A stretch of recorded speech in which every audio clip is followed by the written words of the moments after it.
Hello, everyone. We will be beginning in 1 minute.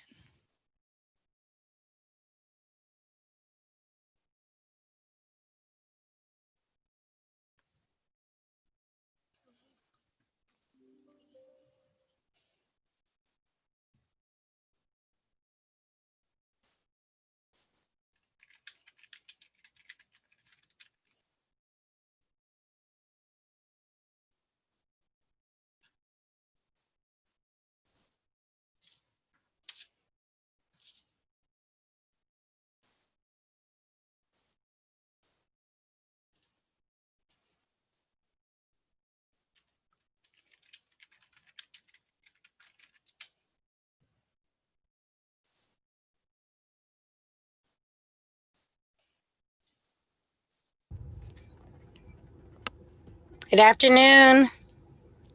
Good afternoon. We will be I beginning. can't hear you. We will be beginning in about 30 seconds, Misty.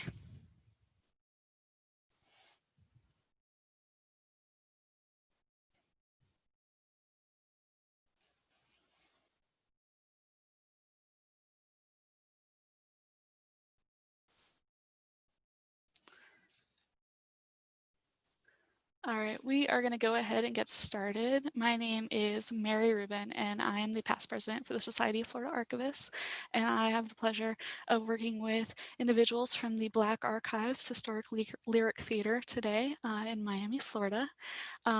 Specifically, I will be introducing Mr. Barber, and he will be introducing the rest of the fine folks on camera today. So Mr. Barber is a native Miamian and matriculated through the Miami-Dade County public school system. After working in the field of electronics for several years, Mr. Barber entered the Florida Agricultural and Mechanical University in Tallahassee in 1996 to further his academic career. He earned his Bachelor of Arts degree in English with a minor in education in 2002, concluding his tenure at Florida A&M University by earning a master's degree in history in December of 2003. During his master's theory work, he began engaging the late Professor James Eaton and Dr. Morel Dawson at the Southeast Regional Black Archives on the campus of FAMU. He received his formal archival management and administration training under Dr. Dawson. Later, Dr. Jocelyn introduced him to Dr. Dorothy J. Fields in Miami, where he fulfilled his semester internship requirements. In the fall of 2003, he began working at the Black Archives in Miami as an archivist intern. Upon graduation, Barber was hired as an assistant archivist at the Black Archives, where he developed and perfected his craft in collection management. In 2004, Barber attended and successfully completed the Georgia Archives and the Atlanta Regional Consortium for Higher Education in conjunction with training at the Emory University in Atlanta, Georgia. In 2006, Mr. Barber was promoted to archivist and curator at the Black Archives, and during his time, he was appointed to the City of Miami Historic and Environmental Preservation Board, where he served as chair of the board for many years. He has been an attendee, participant, and presenter at many national workshops on preservation, conservation, archiving, and museum administration. In August of 2009, Barber was selected as the executive director of the Black Archives History and Research Foundation of South Florida. He was extremely excited about the opportunity to serve the community in which he was raised, and in the capacity of executive director at the organization that he served as a faithful employee for 16 years. As executive director, he's raised over $5 million in programming funds and was key in securing annual sustainable funding for the Black Archives.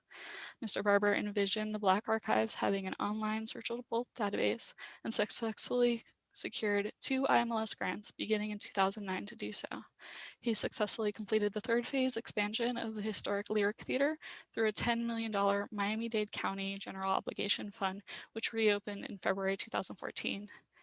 After opening the new 56,000 square feet facility and rebranding it as the Black Archives Historic Theater Cultural Arts Complex, he was key in securing the visions of our 44th President Barack Obama exhibit from the Charles Wright Museum and co-curated the exhibition in Miami in 2016. He expanded the Black Archives holdings of original artwork of the late Purvis Young from 21 pieces to over 200. He led the charge, raised the funds, and managed the second restoration of the historic D.A. Dorsley House, home to the richest Black man in Miami, built in the 1920s. And with that, I'm going to pass it over to Mr. Barber. Thank you so much for presenting today. I really do appreciate it. Thank you so much. I just want to applaud you, Ms. Rubin, for giving us the opportunity to participate in this program. Glad to be here today, and I'm not alone here. Greetings from the Black Archives History and Research Foundation. Our board of directors, where our board chair is Mrs. Patricia Brannon, and our founder is Dr. Dorothy Jenkins Fields. Today, I have with me Ms. Kamila Pritchett, who is our operations and programming manager. She comes by way of Florida International University, and she has a degree in English and African American New World Studies. We also have with us Mr. Berthin, who is also a Florida International University graduate. I don't discriminate from non-FAMUans, but he comes by way of Florida International. He has a degree in a BA, bachelor's degree in history, and he is our assistant archivist out at this time and an amazing researcher that is on our staff. We also have today, we wanted to include from a public testimony, Miss Misty Brown, who will be on part of our session here talking about how our collection has affected the community in general, who has an amazing pioneer family here in Miami, and family has several collections here at the Black Archives that she'll give a personal testimony as we begin to start. So I want to give you some background before I turn the mic over to my colleagues just on the Black Archives. For those of you that don't know, I want to see if my screen share will work for me. Um, and of course, the Black Archives, which has been in operation since 1977. Let's see how this is going to work for me. Where's my controls? Okay, here we go. So, started by Dr. Dorothy Jenkins Fields. I just want to verify that you guys are seeing this screen correctly. Okay, great. Dr. Fields founded the Black Archives in 1977. Dr. Fields is a historian and archivist. She made it the vision of the Black Archives not only preserve and document Miami's photographic past, but to protect and present the Black experience of Miami through revitalization. Dr. Fields founded it after a librarian at the downtown library said that Blacks don't think enough of themselves to collect their own history. That led her to start the Black Archives. It's a nonprofit. Mission is to collect, preserve, and disseminate the history of culture in Black South Florida. Our objectives are the archival collection, the historic lyric theater, the Overtown Historic Folklore Village, the Black Heritage Trail, and the Black Archives Youth Advocacy Program. First of all, the collection is to operate a repository of preserving source material. The holdings includes manuscripts, photographs, blueprints, oil paintings, and artifacts. Also, the collection is donating and collecting. Here you have a picture of Ms. Sturp donating rare books to the collection with Dr. Fields, as well as the Booker T. Washington class of 1960. Booker T. Washington is the historic Black high school in Miami that was opened in 1926, who has a major amount of alumni who lived and worked in Miami and participating. Why donate material to the Black Archives? Preservation.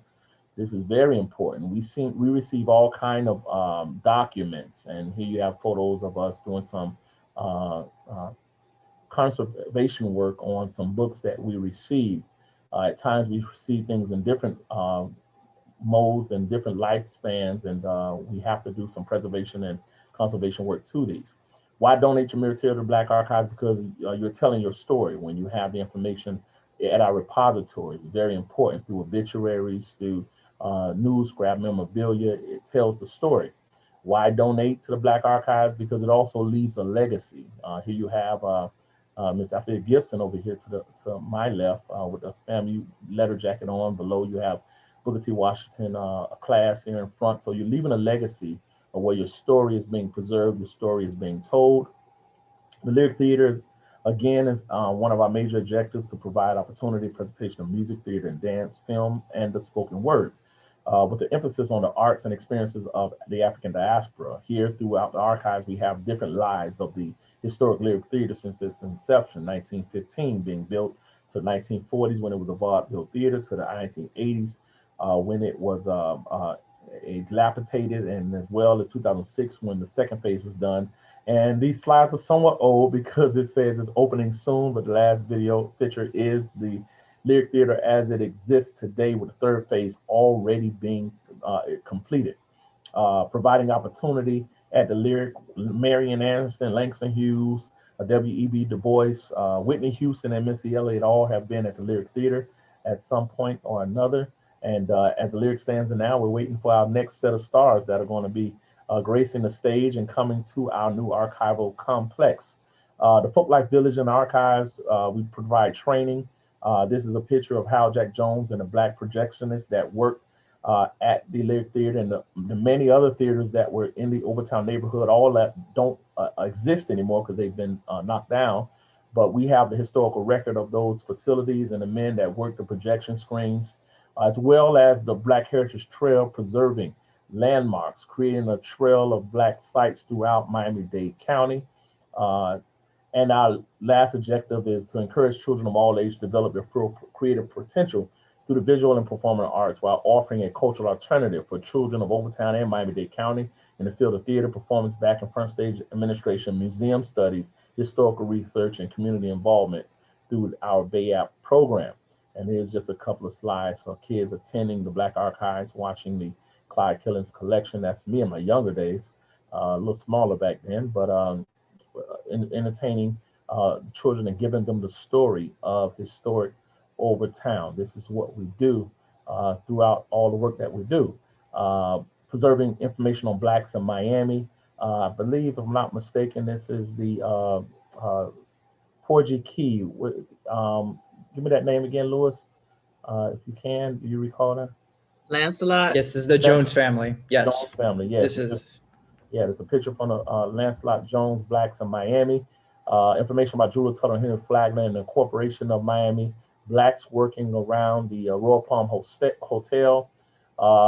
Preserving documents like the incorporation document for Black Miami, where 1/3 of the votes that incorporated the city of Miami in July 28 were Black men. This is that document. Also, the boundaries of the original colored town area. So we're definitely moving through that, and coming through the railroad that came in, Black men who dug the ditches for the canals and water to drain from the land, sewage. And going to try to go real fast because some of this has some information. Color Town pictures of 1915 on 2nd Avenue. 1904 information from the directory. Island Outside 1918, the replica of the May 1st, 1918 article that said D.A. Dorsey purchased Fisher Island. So having this information and archival information, primary source information, make it rather difficult for someone to change that story. Even over the many years, this was an untold story, and people gravitated more towards Carl Fisher as opposed to D.A. Dorsey, whose intent was to create a Black resort. To information on the color advisory boards in the 1940s, as well as Dr. Sawyer and Maison, who built the Mary Elizabeth, which was a hotel that was a skyscraper at the time when it was built. It was 4 stories. So it had working elevators. So, you know, it was amazing. To even the worker cards, where Blacks were denied access to downtown Miami, as well as Miami Beach, without having this card. One thing is to have a driver's license, but you had to have a second card just to be on the white side of town. And we have several of these work cards that had their picture, their signature, their thumbprint, as well as where they worked at and where was their home address. So if you got kind of caught without this card on the side of the beach, you will probably get arrested. 2 documents from the Crisis magazine, where attorney Ellie Thomas, who was the first Black judge in Miami, actually Black judge in the South since Reconstruction, to be honest with you, was writing about the professionals that were in Miami in the 1942 Crisis magazine. Knowing that Miami was the Harlem of the South, from the many clubs and hotels that were owned by people of color, from the Carver Hotel to the Mary Elizabeth to the Club Calvary, which was the Sir John, and later on Sir John Hotel and the Sir John Nightbeat Club, as well as the New Imperial Hotel. And this was an article that said the largest and finest colored hotel in the South. It didn't say Miami, it said in the South. So this type of information on Clyde killings that we store, as well as his bill cards that he had from Count Basie performing for $3. I don't think if Count Basie was around, he would be $3 to see him. I just realized, to be honest with you, we just had the versus battle with Patti LaBelle and Dionne Warwick, and I know, you know, to see that show if it wasn't under COVID guidelines, it wouldn't be $3 to see. But Count Basie at the Clyde Killings Sir John Nightbeat Hotel for $2.50. That's a ticket to catch the matinee. I think you can't see Beyonce for that amount. We host and we preserve the many bill cards that were used outside of the clubs, so people can identify these bill cards, about 24 inches by about 36, I believe they are, framed to preserve them. Back before there were LED screens and Facebook and Instagram, where you can know where people were going, these bill cards were the actual bill cards that they used to identify. They will place them on the sidewalk on an easel, so people know where these performers will be performing in Overtown, which was Miami's Black historic neighborhood. Pictures like this with Nat King Cole and the second Black judge, appointed judge in Miami, which is Judge John Johnson, which was Attorney Johnson, sitting there right across from Nat King Cole. You know, this information is very important. Speaking of Dionne Warwick, you know, at the Nightbeat, these are files that we have here at the archives, as well as the Harlem Square Club at the top, and of course our all famous Billie Holiday, who would be at the Georgette Tea Room on a regular basis. Anywhere you've seen her with that white lion polar bear rug, that was in Miami that she took that famous photo.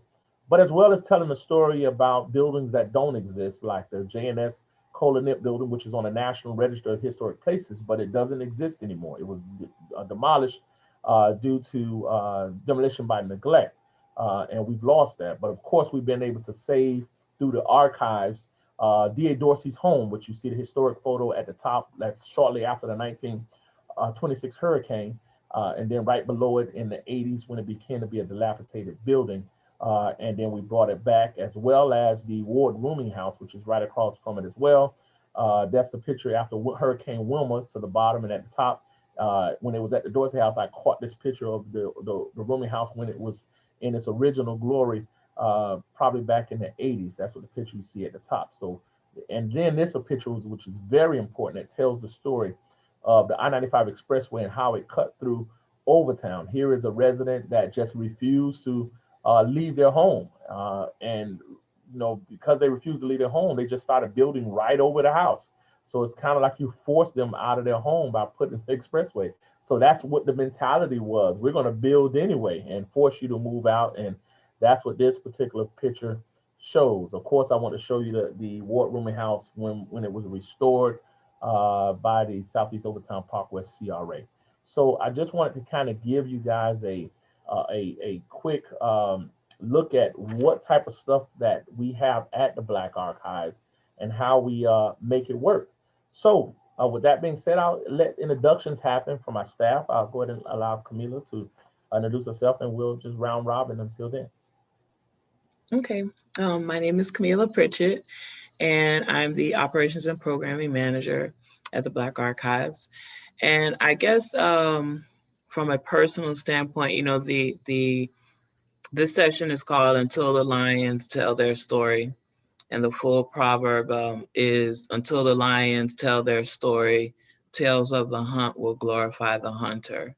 And one of the things that, for me personally, that I just found amazing about the Black Archives is when you start going into the archives and looking through the different stories, you get a totally, you know, different view, or maybe a fuller and more accurate view of the community. You don't just get a one-sided view of the community, of Miami's Black community as a whole. You see the judges, you see, you know, I mean, it wasn't just teachers and people who I knew in my life. You know, there was the span of wealth, all the way to, you know, the first Black millionaire living in this one community, where if we didn't have the records that we have, the information that I would know about Overtown, I mean, even with my own family having collections at the Black Archives.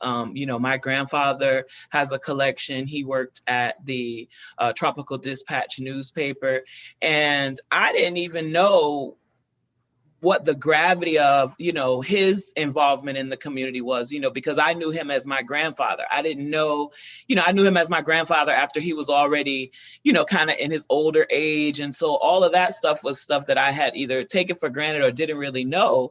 And to go in and see that and see all the different people who were connected to this community, and knowing that when I grew up, all I knew about Overtown was people telling me not to go to Overtown, and that's the only narrative that was out there. You have to literally seek the information, go to the Black Archives, ask somebody, have a conversation with somebody, because it's not something, and I grew up in the school system in Miami, and it's not something that's a part of, you know, what you learn about just local Black history. So, I mean, I think that me being associated with this organization gives me a sense of pride, because I'm a part of the stewardship of not only my community's history, but even on a micro level, my family's history. All right, so like I said, I'm Berthin. I am the assistant archivist at the Black Archives. And, you know, I'm really glad that we had already started off with the introduction of the organization and with Kamila's introduction that tells her family story. And that, I think, really gets down to the crux of what we are and what we do. Community archives are a radical idea. DJF, Dr. Dorothy Jenkins Fields, literally forced herself into this space to make sure that the story of Black Miami could be told. She did that. And it was obviously for the reason that Kamila said, how important it was to be able to tell the story, because and I'm glad that Kamila also said, look, we're all products of the Dade County public school system. I didn't know anything about local Florida history until I started working at the archives. So being able to see this history firsthand, to work with these materials, has given me such a vast wealth of knowledge that to be frank, I'm really in love with it. It's fantastic. And I'm glad that I can contribute to preserving this history, even though it's not my story, it is our history. And yeah, I'm gonna leave off with that and keep going. Thank you so much. So, you know, we're going to follow somewhat of a script to talk about community archiving. We know that, you know, it's not traditional. It's a non-traditional approach when you consider the university archives that are attached to institutions, attached to schools, attached to businesses. And so you had the Dr. Fields, who set out in the 1970s to begin, thought it was important to preserve this. The importance of a community archive. And it was also during a time that collecting Black history wasn't the norm. You know, that's why you had someone to tell Dr. Fields that, because, you know, the Black people don't think enough of themselves to collect their own history. And the thing about it is, there was a movement across the United States for, this was a time in the 70s, sort of like a Black Power movement, where Black museums began to pop up, Black archives began to pop up. I know on Florida A&M University campus, the Black Archives Southeast Regional Archives, Dr. Eaton started around that time in the 1970s. When you talk about the Association of African American Museums, this began to be the norm, because the mainstream institutions were not collecting Black history, not feeling that Black history is important enough. Why do you think this is? And, you know, what is your take on it as we go into what community archiving is? So I can take that. So obviously these institutional archives started off, I mean, you have to look at who was gatekeeping this history. They were, tend to be white men, were the ones who were collecting, doing the collection development and management. They were the ones deciding what history was worth keeping and telling and what was not. And, you know, obviously this happened with Black history, but you still see it even till today. Even today, you still see various different forms of history from different communities being underrepresented. So I'm glad that we're having this kind of transformation now where we're trying to be more inclusive and trying to make sure that all histories are recorded, but we still have a long way to go. Okay.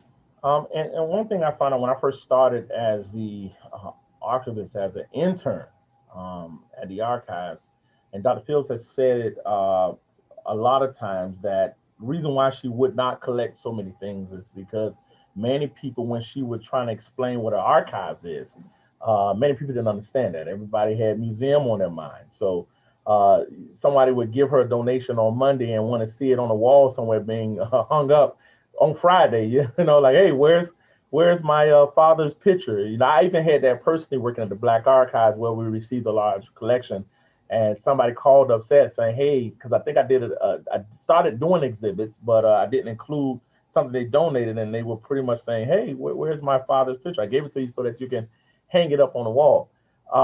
There's a difference when you talk about archives and you talk about museums. Museums, they sometimes interpret the material. Museums as well as display the information, display the exhibit in a three-dimensional form that's tangible. But archives, our job is preserving. So as a community archives, we have to explain, and I had to explain it, Dr. Fields has had to explain to people that, our job is to make sure that this document lasts for hundreds of years. It's one thing for you to be able to read it, but then let's talk about your children's children being able to read this same document. And that's difficult in the Black community because so many people want to see in their time, time that they live, they wanted to get some type of recognition for donating. Like, let's say, if I can use you, Kamila, as a case study, Dan Francis, who you really underrated who Dan Francis really is. Dan Francis, your grandfather, was an amazing person in Miami, very important to Miami's history, was documented it through newspaper, who had probably printing presses all in your houses, printing those papers. And you donate this stuff to the archives and you immediately want to see an exhibit, and you say, well, since you're not exhibiting it, I'm going to either hold on to it or I'm going to give it to an institution that's willing to exhibit it. And you have to explain to them, our job is to preserve it. Our job is to make sure that, it's around to tell the children's what this is. Why do we find that difficult when we're facing large institutions that can archive it and do some type of display? That's what any one of you answer. I think also, like you said, and just getting over that mindset of wanting to see and touch it now, that can go across the board to things like wealth and other things. It's like, I look at the archives as kind of like an endowment. You're putting into it and you may never personally benefit from it, but you're making an investment in the future. So if you're donating something to the Black Archives, I'm donating my grandfather's collection, because even if I keep it in my garage because I just want it close to me, it can be deteriorated, it can go away. I can die, and then whoever goes through my stuff throws everything out. And then that's the end of that story. That's the end of that story. And if there's nothing in the Black Archives, nobody beyond my family knows who Dan Francis is once everybody who coexisted with him is no longer here. So I think it's just getting your mind around the fact that, if you want to see, if you want to buy artwork and collect artwork and, create a gallery, that's what exhibition's about. This is for safekeeping. If, for example, we do have some type of special exhibit or something where we are pulling the collections out, but also understanding that it's not really the best thing to continuously be moving these things in and out of public access because of the delicate nature of how some things get once they get too old. Do you want to see it or do you want to save it? That's a great. Real quick, I just wanted to add in with that is that let's talk about it in a macro sense. Like the archives, like you guys are saying, we're here to preserve the documents. These are the primary source documents that researchers are going to come look at, that they're going to use to tell the story going down the line. I mean, I think it's also important to say, like, we work in this field, but history is not a monolith. It's not just a repetition of facts in order. History is being retold constantly. And the fact that we have these documents that people can come to us as a resource and use these documents, that retells the story. That tells Miami in a different light. That tells the story of Black Miami through the perspective of the community, rather than through the perspective of someone else who has literally no idea what they're talking about. So I think it's also really important to keep that in mind. Great, great. So I want to try to answer some questions that were presented to us as we talk. And I know I can answer a lot of these questions, but I definitely want you guys to kind of chime in on this. And also we have a special guest to give us a personal position about what the archive, how important it has been in their family life and things that we face. So it's kind of segue into what methods have we, I guess, how do archivists connect with community members to identify collections for the archives? That's one. And what methods have been most and least effective? And then I'm going into that one. What types of challenges have we faced beyond gaining the trust of individuals whose communities had been segregated or historically underrepresented from archives from a perspective? We can kind of chop all that in to one comment. Anybody have any comments on that before I chime in on it? You should start it. All right, Yeah, fine. let Louis go talk about the archives. Well, I mean, okay, so when it comes to connecting with community members to identify collections, there is an element to that. It's not really my department, so I can't speak to it too much. But what I've seen from my time being in the archives is that it's not so much going out and doing acquisitions of collections. We exist as an institution that people trust their memories to. So it's kind of this relationship. It's like it goes back and forth. We preserve this and we tell the story. And in turn, what that does is continue. I'm sorry. So, and what that does is in turn, it continues that relationship. It builds on that trust and it allows us to continue being more legitimized as an institution and continue to legitimize the story. So I think that's my 2 cents on that question. And I think there's also, for a lot of people, and specifically for what we preserve, the Black Miami experience, there's a sense of familiarity, accessibility. The Black archives, so many people, even if they move away, they remember Overtown, they remember seeing the Lyric Theater. They may or may not know Dr. Fields, because everybody knows Dr. Fields, or somebody from somebody. There's some kind of a connection where it's not like a corporation where there's these faces that aren't from the community, that have no real connection to the community, and they're just here asking you to give them their stuff. These are people who have some type of connection to something that is represented within the archives. So there is, like you said, Louis, that trust factor in, transferring that custodianship over. Plus, they know that, from Dr. Fields when she first started, all the way through now, we're not just playing around. We're very well versed on the history. We know we're not just putting things in a corner and forgetting about it. We know Tim probably can tell you every picture that we have, and where it came from. Those are, let me not put you on the spot, but they feel more comfortable because it's like, okay, and I'm gonna cut it, Tim, because I know you're going to the next thing, but it's like, I was writing down, like, representation is important. Like, it's not just important in film, in movies, in politics. It's important in history, so that people can understand that their history is important, that, the Black judges and the Black doctors are so significant, that the story is not just, slavery, civil rights, Barack Obama. There was a lot of the story that may be closer to home, that, like Charles Hadley and his story, and, how he impacted the community, and how people appreciate us remembering him, and not just talking about on a national scale who made a difference on a national scale, but there were significant people who made a difference locally.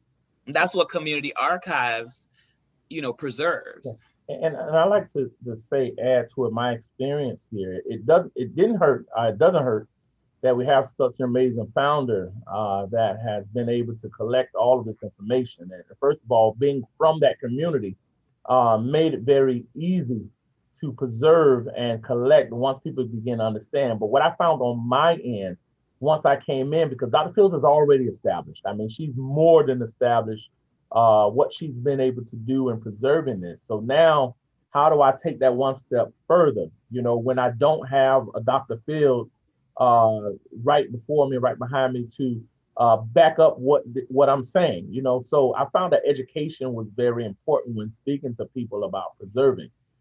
Doing small things for us have been very important. That when we did have the opportunity to highlight an individual, we did that.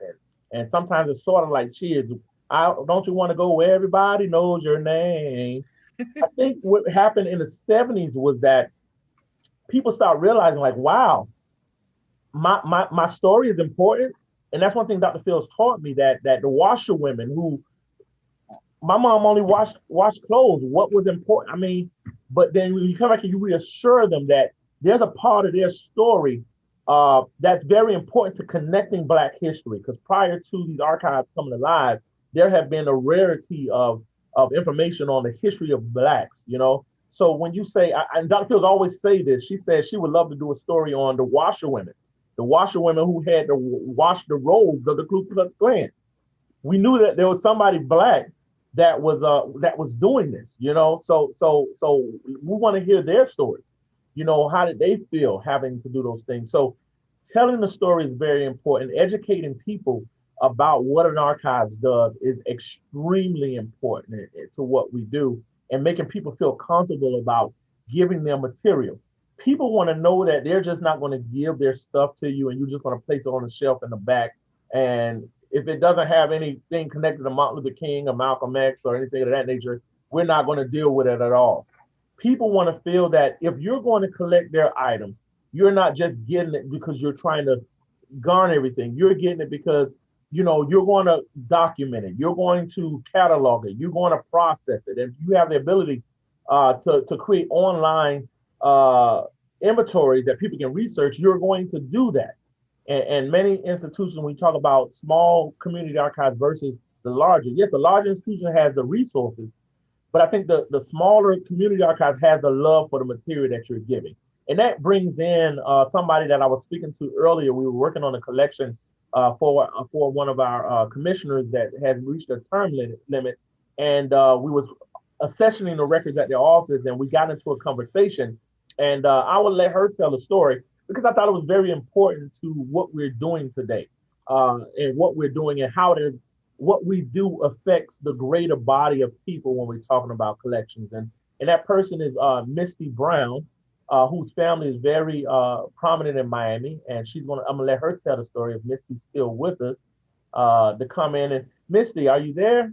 I'm here. All right, welcome, Misty Brown. Great to have you. And thank you for at the last minute coming to participate.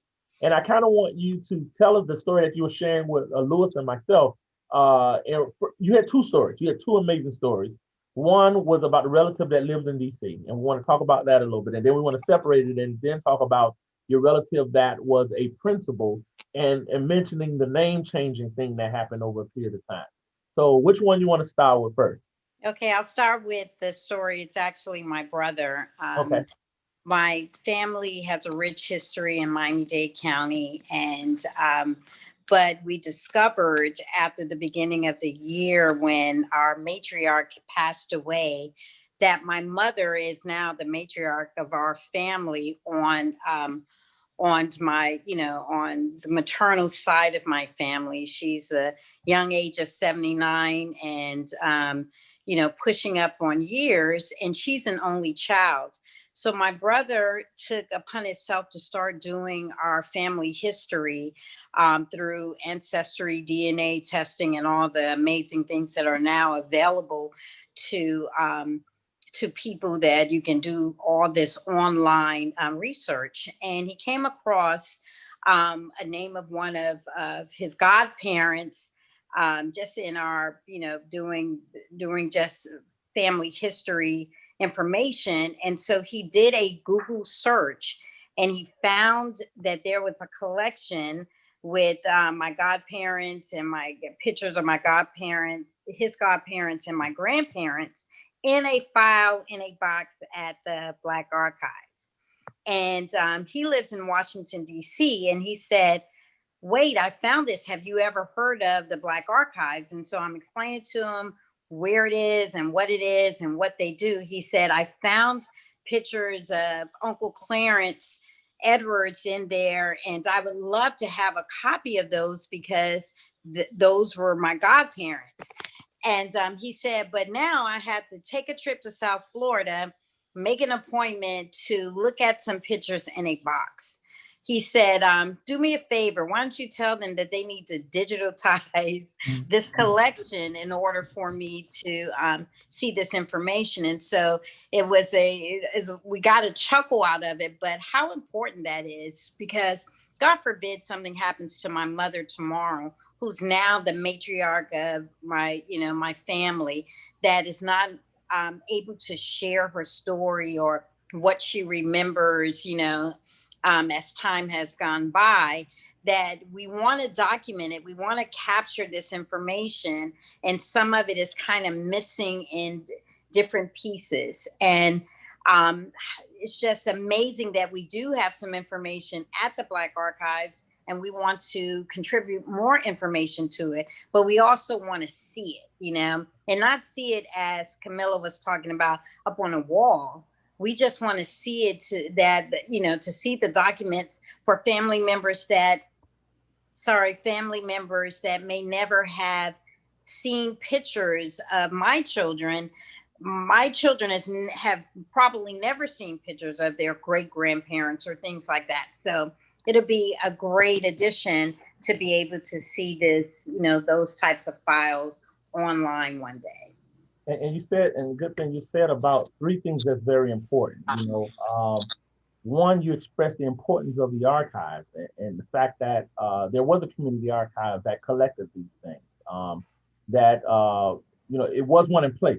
Think about the cities that don't have a community archive, because again, like Lewis said earlier, at one time, large institutions or traditional institutions like universities didn't feel that any of this information was important.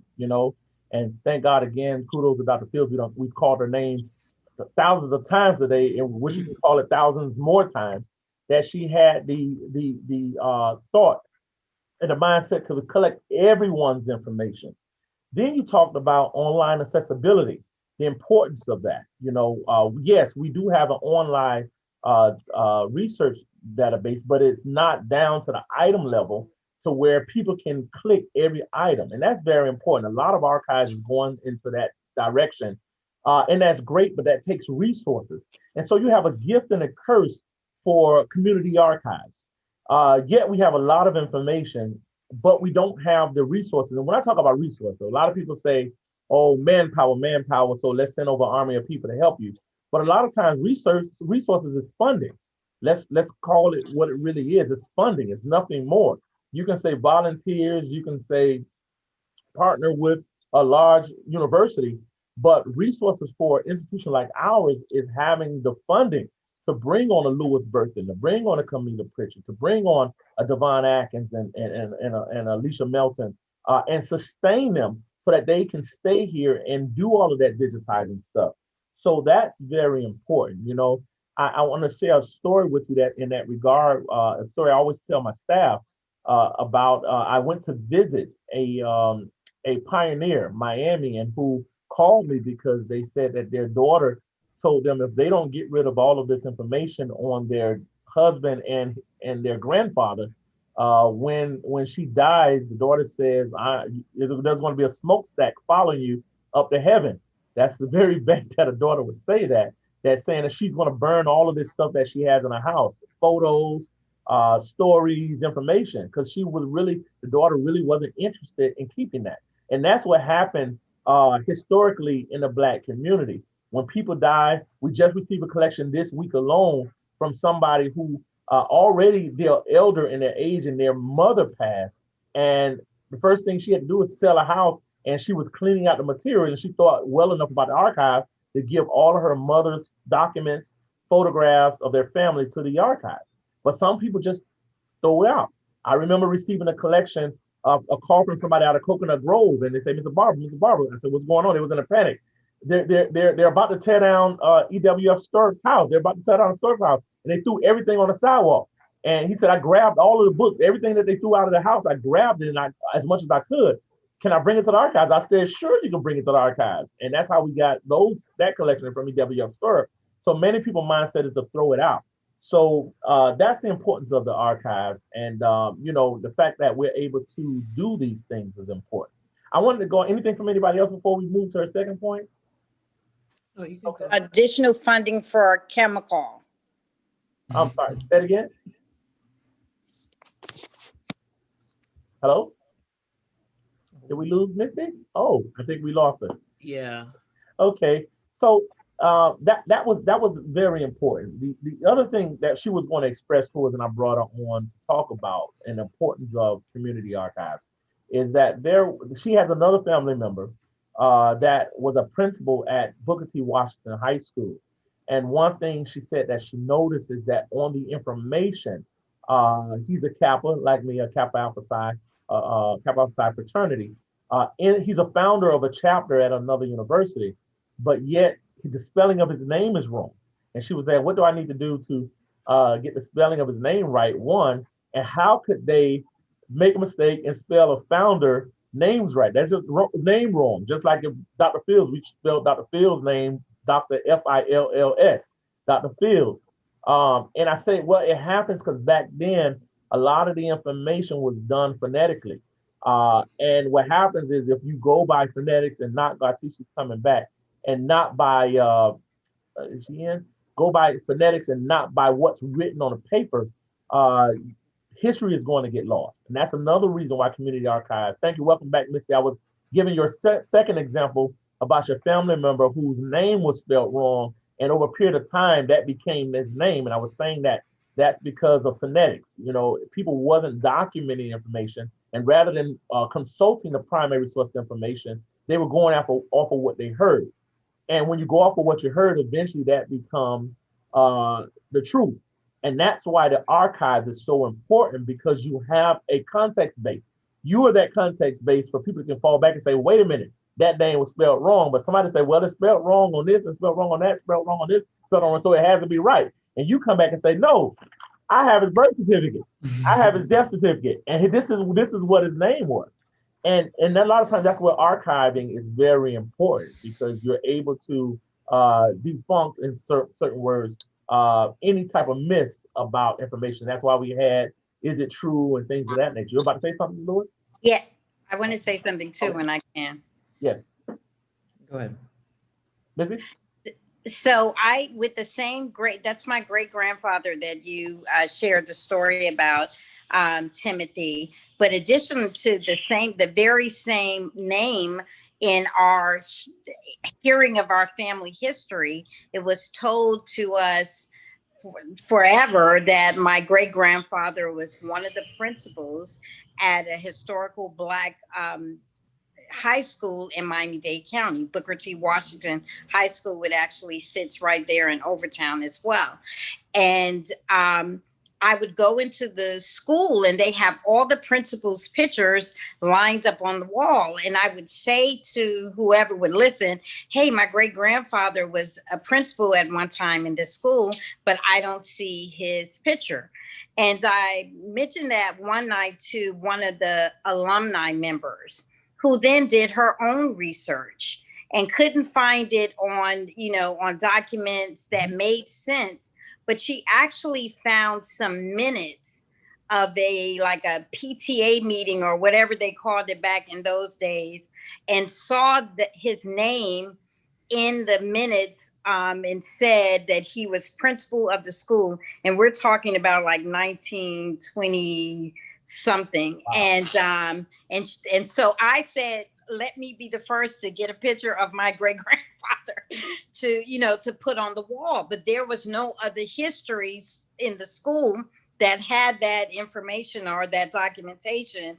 So, but for that one document, it was the proof of our family history that, I was able to just uncover, for lack of a better word, Louis? Thank you.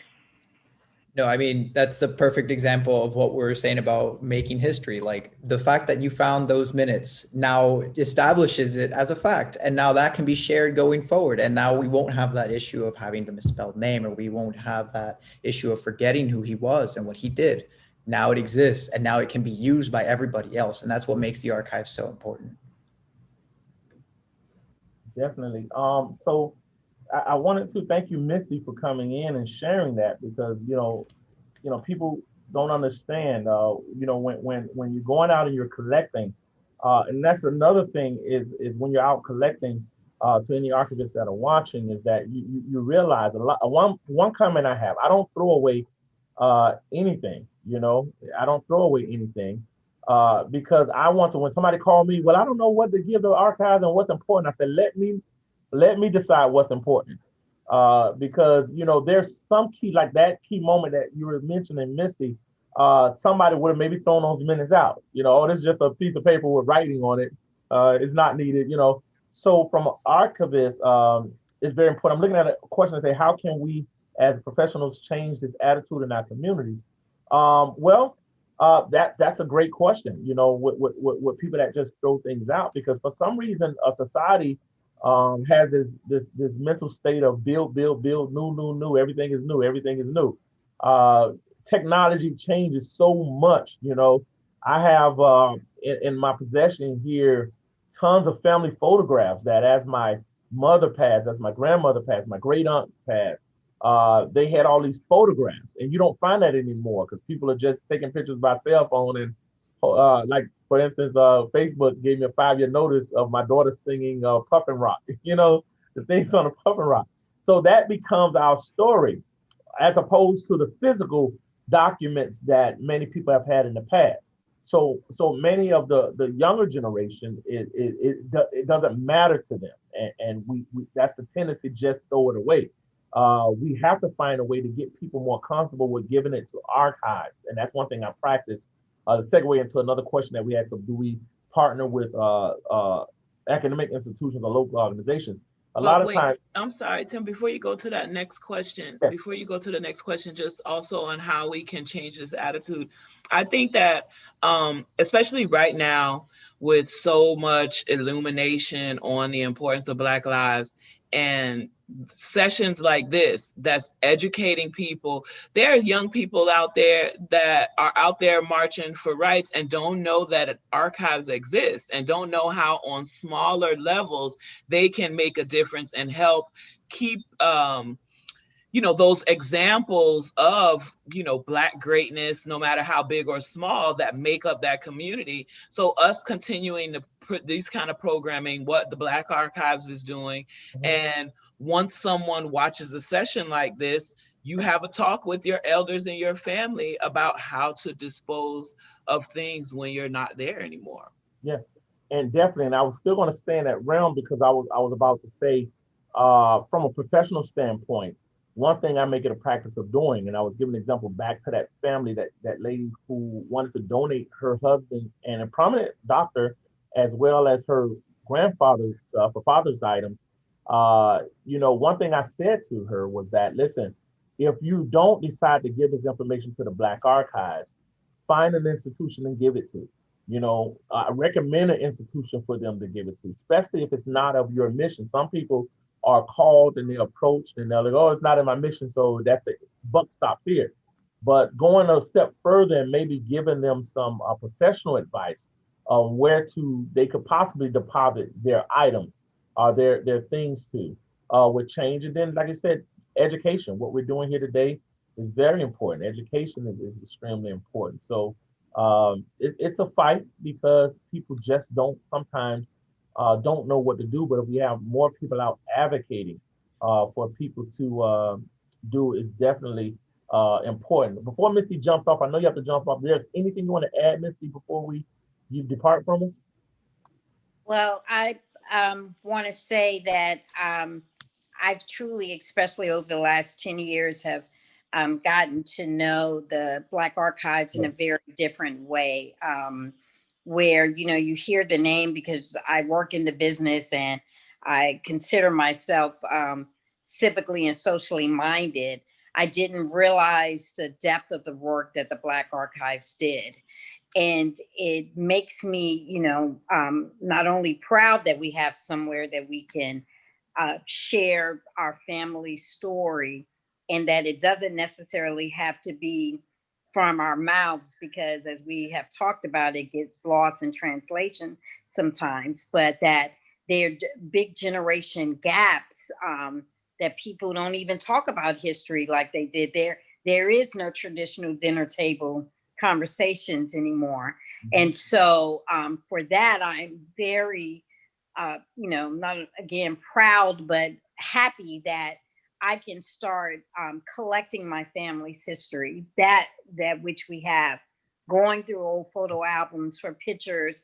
I just discovered, literally what my mother did, the original documentations of my grandmother's certificate to teach in the state of Florida that was stamped with a raised seal from 1938. And she didn't even know that she was able to teach music, which was her first love, but then English and French.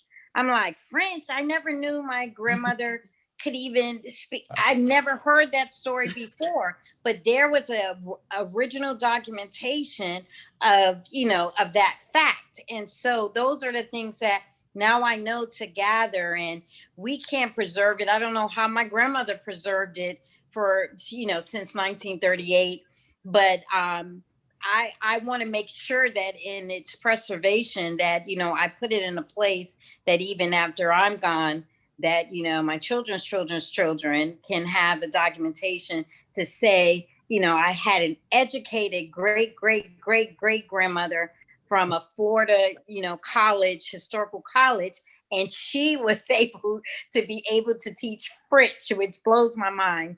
And so I encourage, the Black Archives to keep doing sessions like this, and to the participants on the call, I want you to know, again, from a testimonial perspective, that our archives are, especially the Black archives in metropolitan city like Miami-Dade County, should be preserved, and in every way that we can make it even easily accessible, and I'm not talking about touch and feel, but that I can click on a document and, show my family's history in that way would be, awesome. Definitely. So thank you for having me, Tim. Thank you for coming on so much. We appreciate you so much. Thank you. Thank you. So another question, thank Missy so much. Another question had been, do donors ever split materials between institutions? And I just want to share another, personal experience with that. That is really not really norm. I don't think many archives practice that. But I just want to give one donor that I had. And interesting enough, this donor had two major events happening. It's difficult when you're a part of two major events. For example, this particular donor was not only helped to integrate and desegregate Miami-Dade County Public Schools, but this individual was a Tuskegee Airman. A Tuskegee Airman, so much so that when the movie when Red Tails go off, I every time I watch it, I enjoy seeing his name in the credits and saying, "Man, I sat in his house." He's no longer with us. But when he called me to come look at his material, this was before the movie even came out. He expressed to me. He told me what his lifespan was and what an elderly gentleman, very elderly, of course.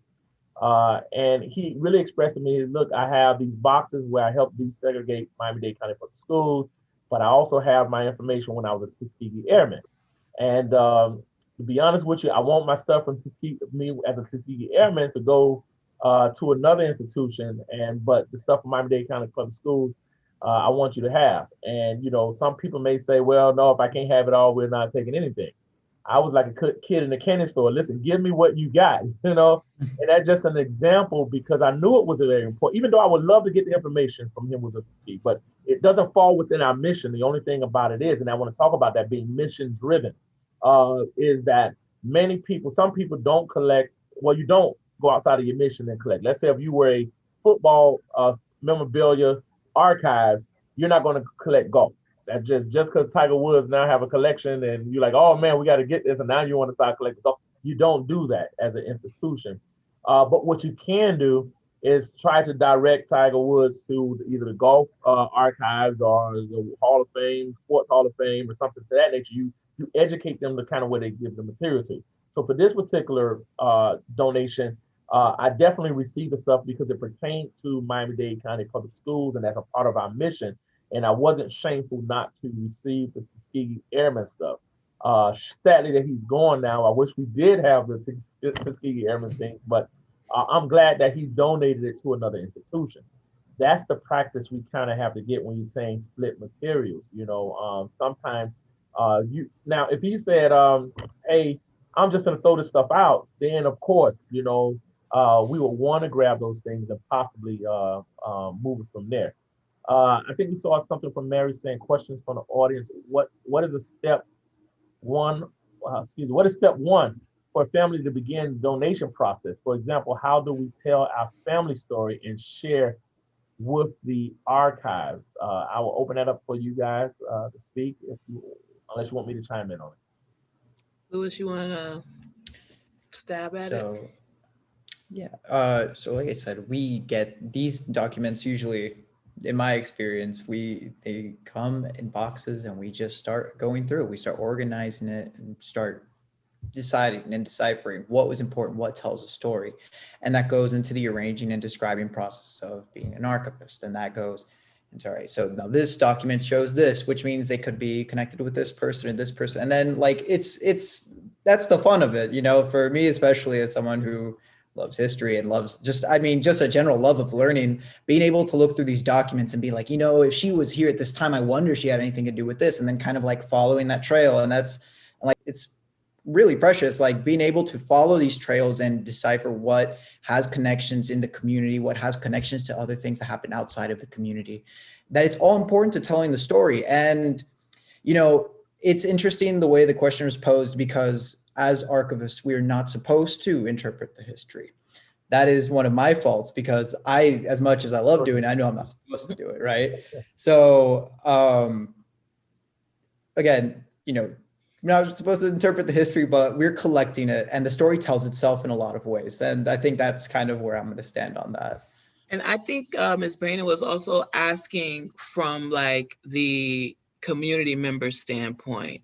So, I mean, and Tim, you can correct me, but I feel like maybe the first thing is to gather everything up, you know, like see what people are getting rid of, take a look at some papers before they get thrown out, look at the pictures, and kind of maybe compile everything that you want to donate. And if you're talking about wanting to tell a certain story, then you wouldn't just, you know, if someone passes away, put every single thing that was in their office desk in a box and hangers and buttons and everything and just throw it in a box. And, you know, if you want to specifically tell a specific story, then you could categorize things into different boxes, one for education or whatever. But if you don't, then it's going to go through the process that Louis did. He's going to have to separate them, and this goes in education, this goes to this. But if what you really want to convey is that this person was, you know, key in integrating this, you know, school, then that's the stuff that you want to highlight. And if I can add, what I like from a personal standpoint is I kind of like when somebody just boxes it up. Just give everything.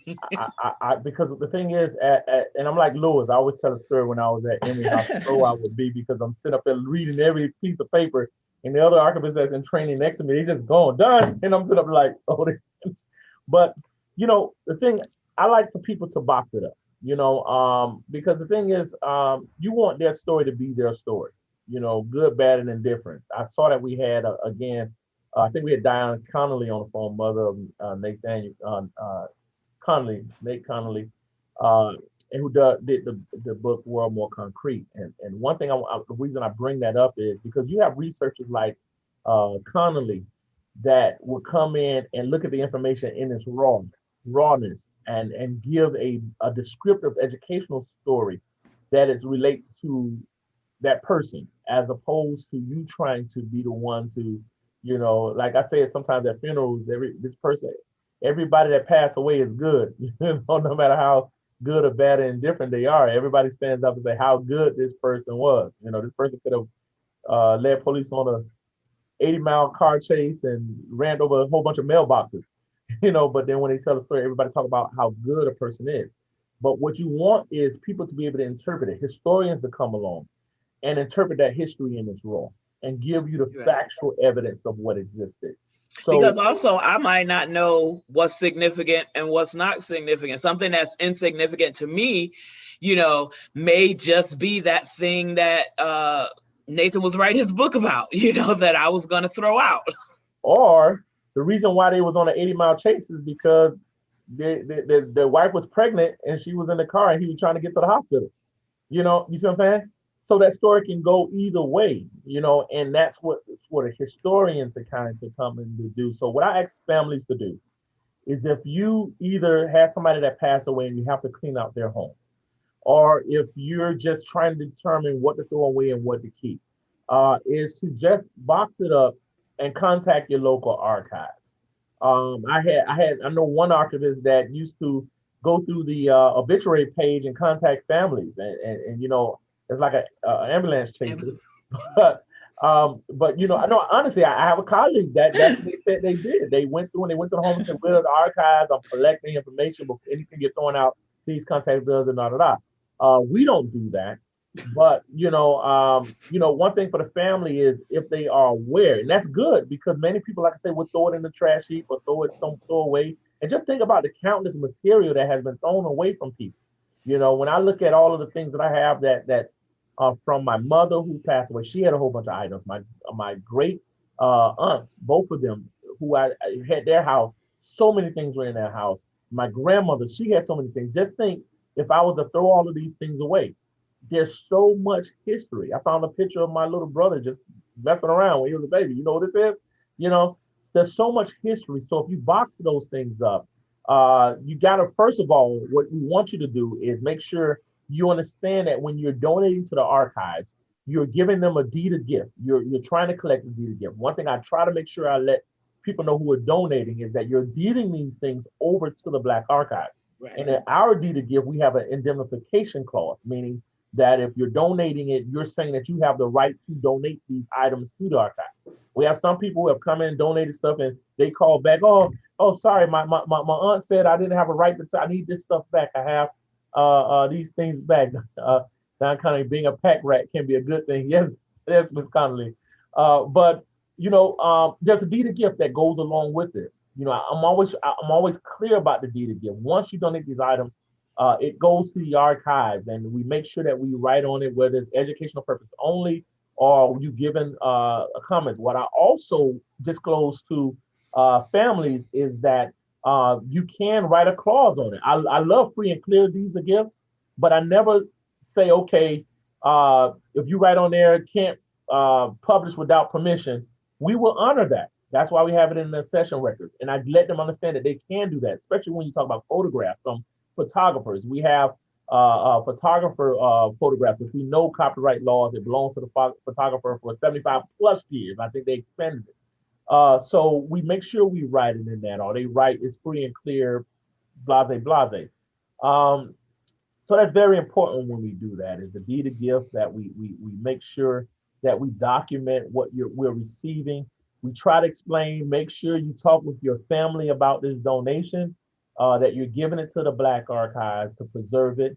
We had a great collection we received from the Elliot J. Pies family. You know, he was a radio host that everybody remember him saying, "Good evening, this is Elliot J. Pies." I can't do it, but I've heard people, when I did the display, reenact his voice that they heard on the radio every evening before the show. who are willing, because there are people who are willing to give it, and they understand what they're doing. They're understanding that their children, children's children, can come at some point. The setback for archives is being able to digitize it and make those digital photos or the digital images available so people can look at it from all over. And again, that takes resources. There's another question that we have down here, and I guess we can start segueing a little bit. It said, what's been your most memorable moment while working at the Black Archives? Anybody want to chime in? All right, I'll start with that, I You go guess. ahead. All right, so for me, it's two moments, and it was the first collection that I had processed was the Lancelot Jones collection. And so we actually had a great conversation with National Park Service about that, I think a month or two ago. And I think that Lancelot Jones' story is just so emblematic of everything that we do at the archives, because this collection was based on Lancelot Jones, and it was able to tell the story of what he did. And basically, the short form of it is that in the 1970s, there was a lot of development happening in South Florida, and they wanted to essentially take the northern keys, and they wanted to establish a municipality on it, which was called Islandia. Lance Jones, being one of the people who lived on these keys, said, I want to preserve these as they are. I want them to stay in their natural form.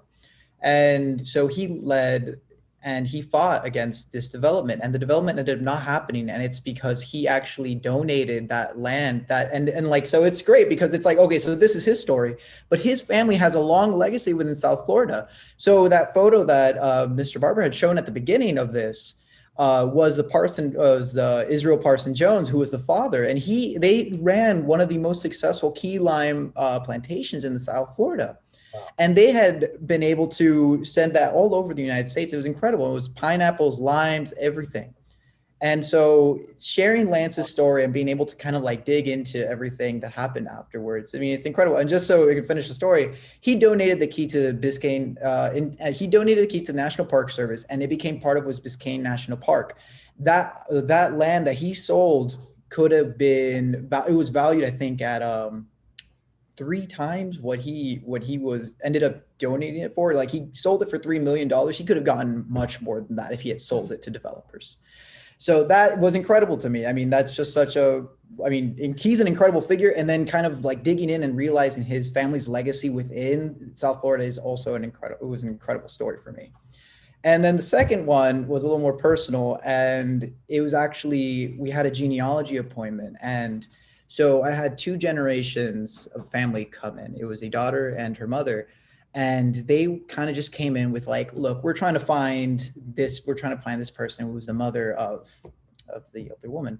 And so they were trying to find information on her, and we just went through, and so we have the documents that are within the archives. We also use Ancestry as a resource, and just being able to go through that process with them. And it's like, for me, obviously we're just going through documents. We're just like, all right, obviously I enjoy the work. So it's great. I'm like, all right, let's go. We're going to go down this avenue. We're going to find this. We're going to do this. It was just an incredible experience to be able to like bring this history to life for them. And like seeing their eyes light up, and they were like, this is incredible. I can't believe you found this. It was like, I'm just doing what I do. But it was incredible to see how happy that made them to bring this history back and like I hadn't given them anything. It was always theirs, but we found it. And that was incredible for me. So those are my 2 best experiences, I believe. Mine are, so I'm going to do 2. One of mine is when we reopened the archives, when we relocated from the Caleb Center to the theater, and we relocated the archival repository, and then we did a special exhibit to commemorate the reopening of the archive. So we had a lot of our local history on display, and that, as well as the brown bag, I guess, like the experience of seeing people who are descendants or who were class of, I don't know what, from Booker T. Washington, just to see them, that nostalgia on their face, or the appreciation and pride for whoever it is that we're honoring. And My other memorable thing is honestly like what just happened with Lewis. Like whenever someone who is from outside of the, you know, Black community, like when we have a brown bag or something like that, and to just see, like Lewis was talking about, their eyes lighting up, but there's been times when they will find things in the archives and just like, it's like, Hardy Boys or Nancy Drew. It's like they get so excited. They're like, "Oh, come look what I found!" And just to see their excitement and them and different people marveling over things and people that are part of my history and my community, I just think that's cool. And so that's happening like on a regular basis, and that's one of the great things about working with the archives. You're on mute, Tim. Well, my man, it's been so many memorable moments that I've had in these many years of working. First, I just want to give a great hello to Dr. Fields. I'm told that she's in the chat. She's saying, Tim, Kamila, and Lewis, this is formative information, education, to continue to encourage donations for research. Uh, thank you, Dr. Fields. She said, Tim exhibits bring life to history. Uh, Dr. Fields also said to continue to encourage donations. yes, continue donations for research. Yeah, don't documents as well as money. So say both. But my memorable experience have been many. Personally, I can say my first memorable experience working in the Black Archives was when I first came on as an intern, and being that I grew up in Florida, grew up in Miami, went through all public school in Miami, and not knowing, went through for one degree as an engineer, and then was working on my third degree, master's in history, and still not know that there was a Black Archives in Miami, and was being informed that there was a Black Archives in Miami. I was just amazed, and then being sent the intern at the archives. And one of the first experience as an intern, I recall meeting Dr. Fields. I was just like scared. Now I met Dr. Professor Eaton. I worked with Dr. Eaton, Dr. Dawson, Dr. Larry Rivers, and Dr. Jackson, and not feel a budge, but sitting there meeting Dr. Fields for the first time was just crazy to hear her story. And the fact that she was in my hometown, I just felt so bad. I felt bad that all of this history was right before me, and I had the opportunity as a grade school student to experience it. And so one of my goals was to make the Black Archives known to everybody in every way I can, in whichever way I can do it. But my memorable experience, not to bleed everyone's ears, is Dr. Fields. I would be sitting I had a little desk that I worked at, and Dr. Fields would come into the office every now and then, and when she would sit at the desk, and right across from me, she'll be working. And like around 11 o'clock, 11:30, Dr. Fields will shut down her computer and she'll just walk out. And I was like, won't see her. She'll be gone for like an hour, then she'll come back. And one time she did this. She said, Tim, come ride with me. And I said, okay, I went to ride with her. And long story short, I'm sitting in the mayor's office, city of Miami, along with, I guess it was Frank Rollison, Regalado, and Dr. Fields talking about history, and they were talking about swimming with the manatees back in the day, and I'm studying the whole time, sitting there listening to all this history between Dr. Fields and Tomas Regalado, and I think it was Frank Rollison at the time, and I'm sitting up there saying like, man, I'm sitting in the mayor's office.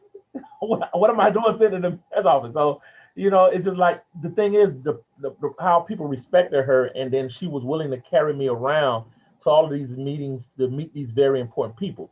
Now, the other side of the thing the other side of the coin, the experience was I had a unique opportunity to meet so many pioneers. I mean, people that you guys are reading about in the archives when you talk about Thelma Gibson, Father Major, and so I want to start naming names. I'm going to start forgetting people, Miss Leon Comer, and things of that nature, Gwen Welters. I'm meeting these people that play such a valuable role in the history of Miami. They're walking into the archives each and every month for board meetings, and I'm sitting in awe, like, wait a minute. I'm like, as they walk by, I'm pointing because I'm in the archives, I'm doing the collections, and I'm seeing these people, seeing and hearing about their research.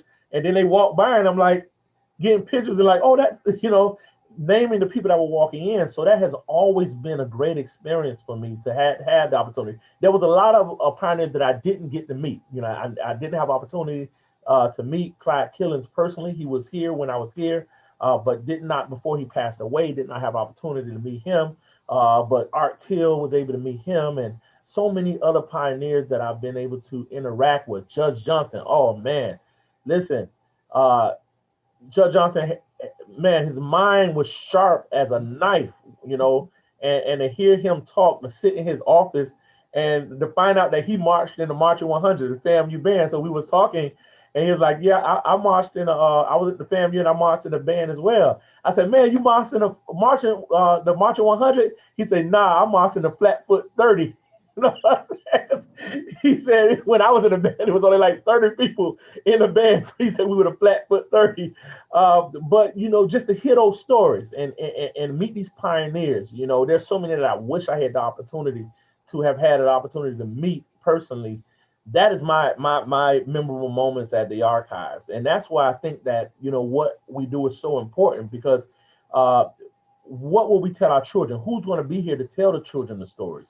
Who's going to be around? You know, what do we tell them? Do we tell them that blacks lived in perfect harmony over these many years, and life was great? We came over on a Tootsie Roll ship, you know, or do we actually tell them the truth so that they have a better understanding as to why you're out there protesting? What lessons did you learn in the past that you'll do differently? Because Reverend Joseph, two people I met that was amazing. One is Dr. John Hope Franklin. Dr. Fields introduced me to Dr. John Hope Franklin. I spent a whole weekend with John Hope Franklin. I was his personal driver when he was touring his book, America. What is it? America's Past, where he wrote about his life. Uh, and when I tell my college professors that, hey, guess who's sitting in my passenger seat? John O. Franklin. And they're like, you're kidding. And I show them a picture. You know, I heard so much about him in college. When you talk about his book, From Slavery to Freedom, the first comprehensive book on slavery, blacks in America, written by somebody of color. I've heard so much about him, but now to have the opportunity to meet him, and the reason I was able to meet him was because of Dr. Fields, right? And then the fact that I was able to meet the late Reverend Joseph Lowry, who told me in Birmingham when I was up there doing some work, he said, Barber, you know, if you don't know where you come from, you what? And I did what everybody else say. I say, you'll never know where you're going. He said, nah, Barber, you'll never know when they're trying to take you back. You know, and I thought about it, I was like, wow, you know, and I look at all the things that are going on in America, how we are repeating things that have already happened. I just did a post on yesterday. Historically, September 15th, the Birmingham 16th Street Church in Birmingham was bombed, and the black girls were murdered. And the thing is, we always say, remember 9/11, but I also say, remember 9/15, because this was an act of terrorism on United States soil. But archives preserves that history and continue to tell people, even when people want you to forget. You know, so that's why community archives are very important. That's why what we do is very important. You know, you know, the Jewish community would never let you forget the Holocaust. You know, but we tend to forget our Black history because this is something that was taught to us through the years. So, thank you. I don't know if we have any more additional questions. I don't know if anyone have a closeout. I do want to thank South Florida Archivist, Ms. Mary Rubin, for giving us this platform to have this conversation. I think it was well needed. I'm thankful that she reached out to us. We certainly appreciate everybody in the organization as well as the membership and what you're doing across the state and making sure archives are being noticed, as well as preserving history, and then the professional development behind what you're doing. So thank you so much. Thank you to Lewis and Kamila, as well as Misty Brown, and of course, Dr. Fields, for allowing us this platform to work at the Black Archives, creating a job. Some people, some people talk about things, and some people make things happen, and she is the one that made things happen. So we're appreciative of that. Thank you. On behalf of Society of Florida Archivists, I want to thank you all. Thank you so much for your time, and everything was so insightful. Personally, I'm from Miami, and I just learned so much. So I am very grateful. Thanks. It was great to Awesome. be here. Yes, thank you guys so much. Thank you.